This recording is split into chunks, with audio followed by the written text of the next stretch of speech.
Hello everyone and welcome back to the Pottery Corner, my studio down on the south coast of England near Chichester. I'm Sarah Amos. Good to have you along everybody. Hello. As I'm filming, today is the 4th of July, so happy Independence Day to all my American viewers. By the time this is edited and uploaded, it won't be the 4th of July anymore, but I just thought I'd say happy Independence Day. Right, so we're doing another Glaze Kiln fire opening today. The students are coming into their final week of classes this week. And then I have the summer off to work on my own work, which is quite exciting. So I'm desperately trying to get this last bits of bisque through the system so that they can glaze them this week. And then we'll get the glazing done over the summer for them to come and pick their pieces up. So this kiln has got nearly all students' pieces. I think there are a couple of my mugs, but other than that, there's nothing else of mine in there. Right, so the kiln is down to 42 degrees centigrade. So I do have my trusty gloves just in case it's a little bit warm. But from the point of view of opening the kiln, as long as it's less than 50 degrees C, I'm okay to open it without the risk of damaging any glazing work. So I'm going to turn the kiln supply off. Let's have a little chorus of, oh yes, she's had a sneaky peek. Just a little one, just on the top layer, as you know. In fact, earlier on I was trying to get one of the pieces of bisque dry, so I did actually prop the kiln open just a tiny bit and put that piece of bisque in. Well, if you've got the residual heat in the kiln, you might as well use it for drying your bisque. So I did do that earlier, but I haven't looked any further down. So kiln lid up. Two things on the top shelf, two beautiful things on the top shelf. First one is Fern's, she's been making a nest of platters. So these are made with Hartley Noble forms, and Hartley Noble do Russian doll bat systems, but they also do moulds, and they have sets of moulds with both straight sides and chamfered sides. So this one is a chamfered size, and the other two are glazed but not fired, so they nest. As you can see, and the other one's a tiny one, but nice to have a nice set. Right, glaze on here. She put Amaco Storm over the texture and then wiped it back so that it stayed in the texture. And then the glaze over the top is Amaco's True Celadon. Very nice, lovely combination. And the Storm, it just gives it a little bit more depth on the actual texture itself by using a darker colour.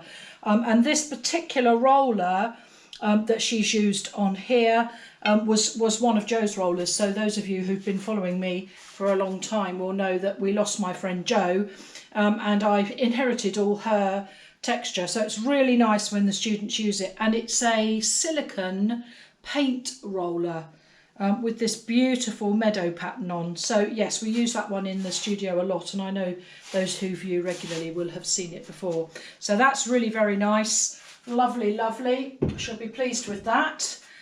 Next item out is Janet's. Now Janet, as I said I think before, is making a panel with a frame, a wooden window frame that looks like a cathedral window. So it's shaped, and it had a mirror behind it, but the mirror got broken. So she's now making panels to go into this shaped cathedral type window. So this is the first of those, and this is really lovely. She's used underglazes on the hot air balloon. And then the glaze on the basket is Amaco Iron Yellow. No, Iron Lustre, beg pardon, always get those mixed up. Iron Lustre, which should come out green but comes out brown in my kiln. I think it's probably because I fire a little bit too hot for it. Snow on the clouds, and this background blue is Jessica Putnam-Phillips's Chun Blue, which actually is a really lovely glaze, sky blue as you can see, really pretty. And what I thought was interesting about the way that Janet did the clouds we didn't have a cloud cutter. So as you can see, it's 2 hearts, and then she's just cut it, you know, cut it off at the bottom to make the other clouds above. So very clever use of the heart cutters there.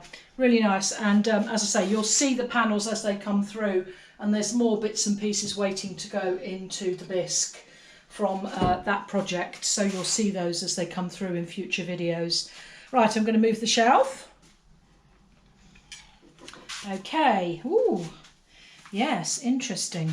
Right, props out. Let's get those out. Stick them in the bucket. Right, first item out is, this is a platter by Holly. Now, Holly has used the same roller, but she's used some feather stamps on the edges of her platter, this is just stoneware, slab rolled, and using a template and then put over a slump mould.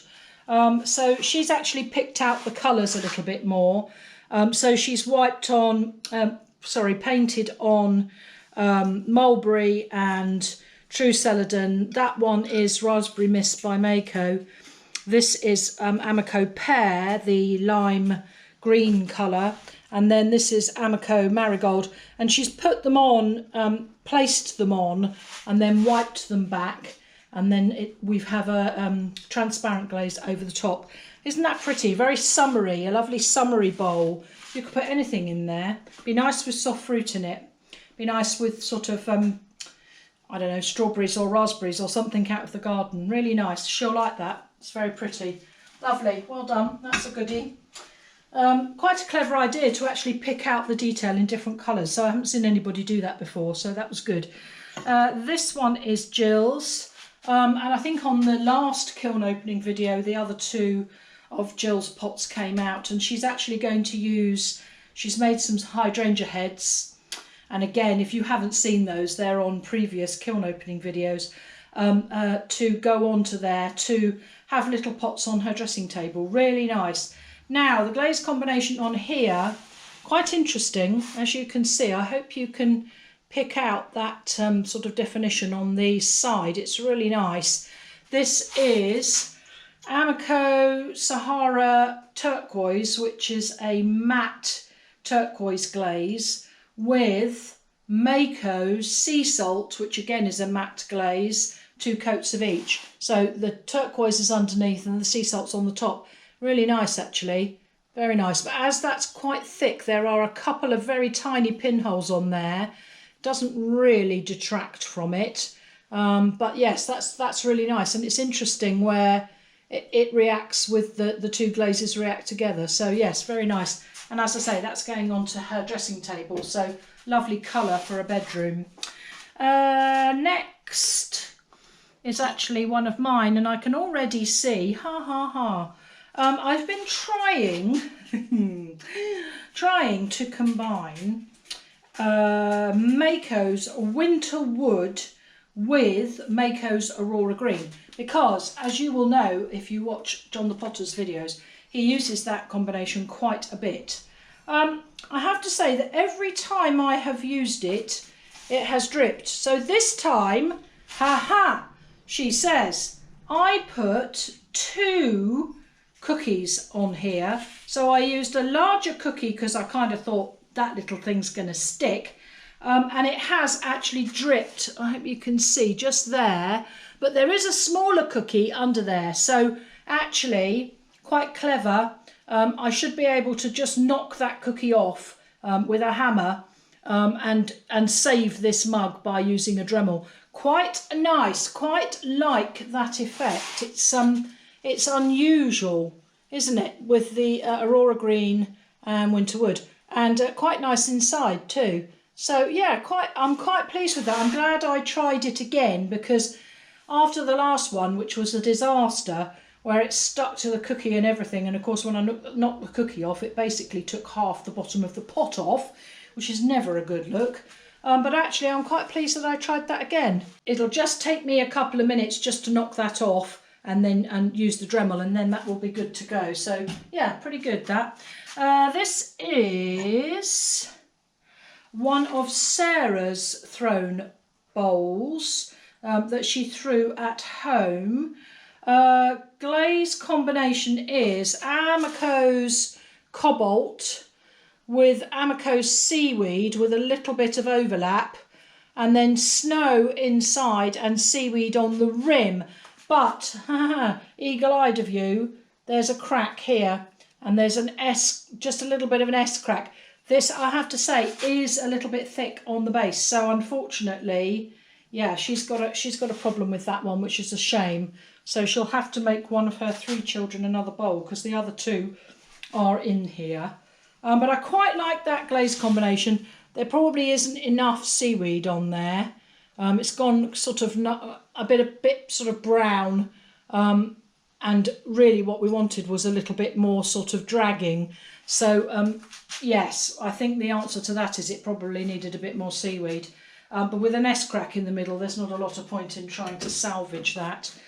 I shouldn't think that would be food safe with a crack in the base. Right, so next shelf out. Right, okay, now I'm going to get the props out. Just very carefully. Get those out.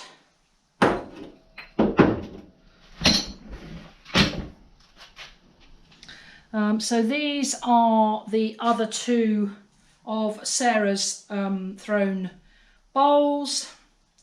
I have to say that's slightly disappointing because the seaweed has pinholed there and also on this side, which again is not very attractive, and in fact it's done it on the back as well here.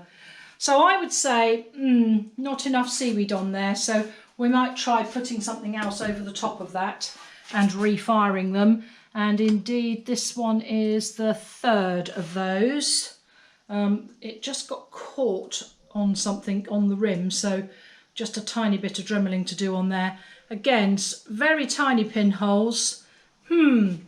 Yeah, nice bowls, but unfortunately not particularly nice glaze. I think seaweed has let her down there. It probably needed to be much thicker than it is. Right, I've got a half shelf in here, so I'll just get that out. Okay, so this level, there is a seed pod of Lisa's, which again I have put onto 2 cookies because I did think that it might go. Has gone very slightly, but I should be able to get that off without damage. So this is just a little pinched seed head with some spines on it from Lisa. This is Amaco's Oatmeal all over, and then Ancient Copper on the fins and just a little bit on some of the points. Not enough copper. I'd kind of said that to Lisa when she was making it, but there's not enough copper for that to really do its thing. Ancient Copper's from Amaco is a very good glaze. It's a very drippy glaze, so if you use it, be careful of your kiln shelves. But yeah, it needs enough of it to do something fancy. So if it's painted on too thin or not enough coats, then it sort of struggles to do its thing. It's still a nice thing, mind you. Look nice with a candle in it. Pretty shape, very pretty. And again, I'll be able to get that cookie off the bottom. Shouldn't be too bad. Jill's vase is the next thing in here. Now, Jill's made a closed form moon vase, and it has, in the kiln, moved itself. So it's now a wonky, I hope you can see that. Can you see that? It's a wonky moon vase. So whilst it stood on its cookie, it has actually bent over. There's not a lot to say about that really. It's a shame because the actual vase itself is really nice. And again, I can tap that cookie off, but it's not actually going to help the fact that the vase itself is bent. So, bit disappointing really. Nice glazes she's used on here. This is Mayco's Moonscape along the bottom, the blue with the black speckles. And this is Mayco's Lemon and Lime, the one with the glass frit in it. is it called Jungle Gems or something like that? I think it's called Jungle Gem. Then she's used the Moonscape again on the neck. And then on this side we have the Lemon and Lime Moonscape Seasalt. That's Ancient Jasper on there. And that was thicker. And as you can see, it's kind of started to do its thing. But yes, I mean, I'll knock that off and we'll see whether we can actually grind it up to stand it up. So yeah, work in progress, that one. I might be having to do a bit of a salvage job on there. This is the other of Jill's pieces, and this one has been much more successful. So Jill decided to have a little play with underglaze transfers, and this is actually a really nice pot. You see, the two are supposed to go together because obviously this pot has this vase on it, if you see what I mean. So they're to go together. Yes, so this is a square form, slab built.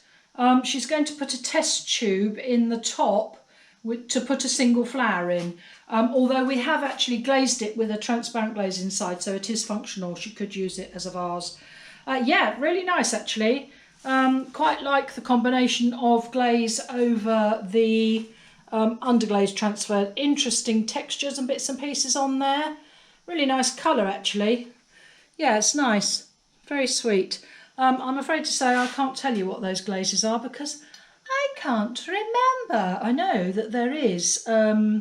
Yes, there is. There's Blue Hydrangea, but you can't really tell that it's Mayco's Blue Hydrangea because it's over the top of the underglaze transfer. But that's Mayco's Blue Hydrangea.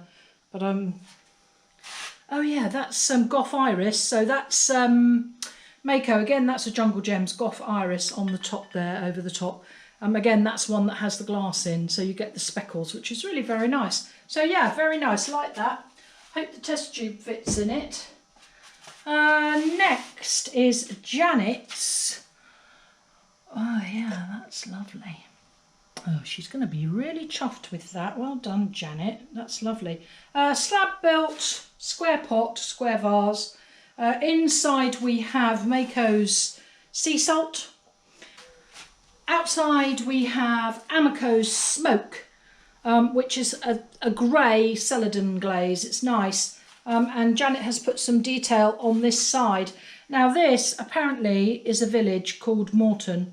I don't know where that is, but Janet will know where it is. And actually it's really nice. So it's like looking at it from an aerial view of the village with trees and water tanks and things. So I'm sure Janet knows what that is, but I'm afraid to say I don't know what it is, but it's come out how she wanted it to come out. So that, as far as I'm concerned, is a win. So yes, very nice. I'm sure Janet will be pleased with that. I'd be pleased with that. It's lovely. She did put a little bit, just as you can see, of underglaze markings on here, just so that it's not like a flat surface. Yeah, very successful. Very nice, like that. Very nice. I hope she's pleased with that. Two more things in here. One of them, now I thought that would be stuck to the cookies. So as I was saying before, the other mug, I sat on two cookies. So a cookie that was smaller than the circumference of the pot itself on a bigger cookie just to allow for drips. And of course this one hasn't stuck, so that's good. Same combination of Aurora Green over Winterwood. Yeah, nice, quite like that. And actually this one, I put the Aurora Green on the inside because I was talking too much in class and forgot what I was doing. So this ended up with Aurora Green inside, and this one didn't. So this is just Winterwood, Mayco's Winterwood on the inside. Yeah, better with just the Winterwood. Maybe. What do you reckon? Do you like it with or without? Put it in the comments, let me know. But yeah, I'm quite liking that combination, apart from the fact that it literally crawls off the pot. So, but that one is actually really successful. Nice. I like that. Nice shape. Can't see the texture on the handle because obviously the opaque glaze has filled up the texture on the handle. So note to self, don't bother making a textured handle. But other than that, yeah. Nice. Maybe I'll take the Aurora Green up a little bit. I don't think I painted it all the way down. I think it did only paint it down to there, but I suppose if I put it to, you know, about there, that would allow it to drip without coming right the way down to the bottom. So work in progress. That'll be something for me to concentrate on in the summer. Now, the last thing in this kiln, and before I get it out, I must say thank you to Carolyn. Carolyn donated to me, because she knows I like to wear a different piece of jewellery if I can, this beautiful necklace, which is Perspex. But isn't it beautiful? So thank you, Carolyn. That's very kind of you. Teacher's pet this week. And this is Carolyn's latest sphere. Oh, it's a goodie, darling. It's a goodie. Right, and I must try and remember the glaze combination. Oh, look at it. Right, okay, lovely. Look at that masterpiece. As you know, Carolyn likes to make spheres and they go in her garden. So this is another one in the, oh yeah, that's a real gorgeous one. Absolutely lovely. Now, Sarah, what was the blue? Oh, it is Amaco Blue Sapphire with Amaco's blue stone over the top. That blue part. Oh, look at that. That is absolutely peachy. That is. Look at that. Beautiful, beautiful glaze. Look. Really deep and shiny. Lovely, lovely.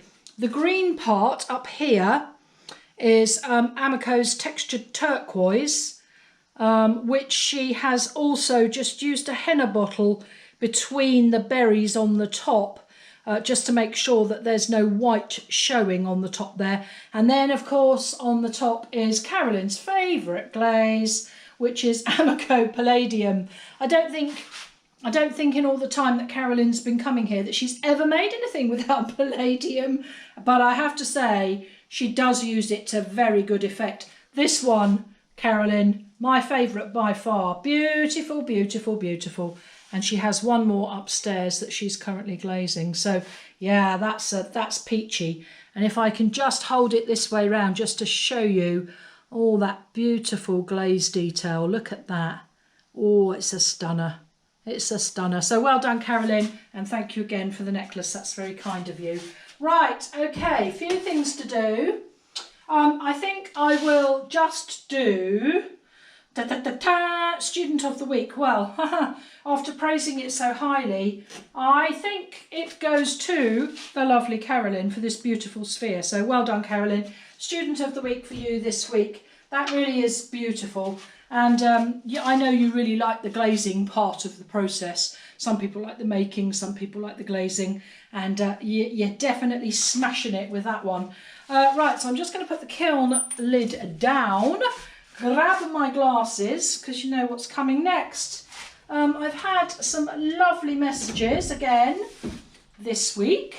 Lovely message from Anna Holmberg BJORK, who is in Gothenburg in West Sweden. So hi Anna, sent me a lovely, lovely message just to say that in her class she suggested that her students had a look at my YouTube video on making the sculptural poppy heads, so that they could have a go at making those themselves. So thank you, Anna. Nice to have a sort of a cross-pollination across clay communities, across countries. So that was really nice. Thank you very much indeed for sending me that note.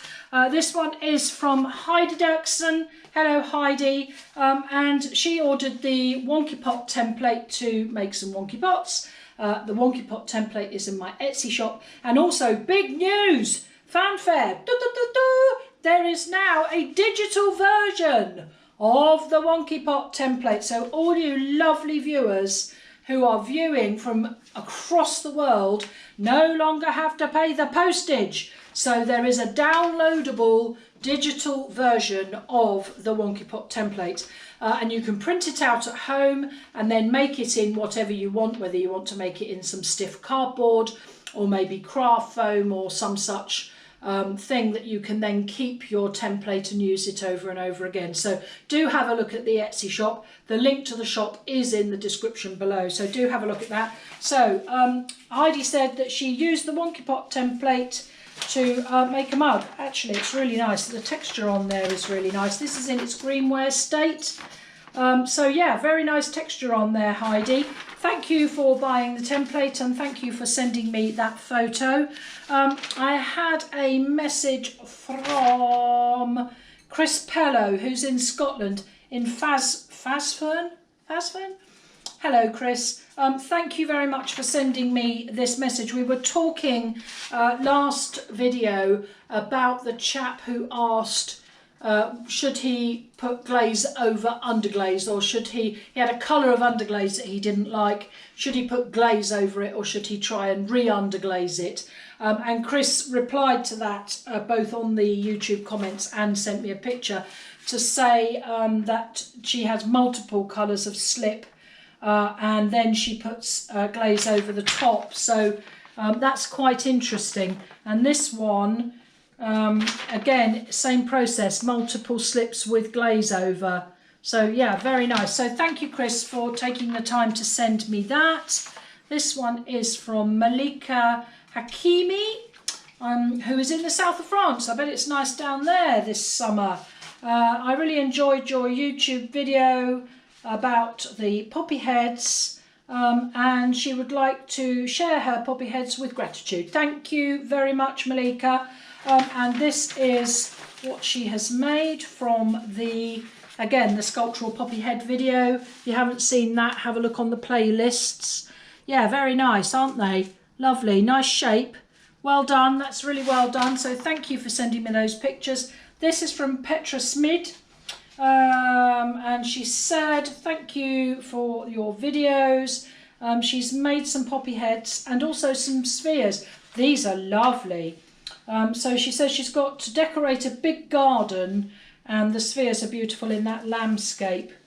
I think these are lovely. So there's one that's sapphire blue and one that's got lava clay. Right, look at this. So actually, not a dissimilar blue to the blue on Carolyn's sphere. That's really nice because she's pierced it. What a lovely drippy runny glaze that is. Very nice. That's lovely. And the next one from Petra. Yeah, that's lovely. Look at that. Isn't that nice? Beautiful colour. I like the piercing. It's really good. And then the last one is the picture of Petra's poppy heads. So again, I think she's used some copper oxide on there by the looks of it. And those are lovely too, Petra. So well done to you. And as you know, if you follow my videos and make something from one of my tutorials, please send me a picture. I'm always interested to see other people's interpretation of the tutorial. So that's really always good to see. I'm going to spend the summer hopefully doing a little bit more tutorial work rather than kiln opening videos. So if there's something you particularly wanted me to cover in those tutorials, I have got some ideas, but it would be good to hear from you. Drop me a note in the comments and say if there's something you particularly would like to do. So I am going to do using underglaze pencils, and I'm going to do a little bit more on slip and resist, which I think is another good one. But just drop me a note in the comments below. Let me know what you'd like to see. So as always, take care of yourselves and I'll see you all on the next one. Bye for now.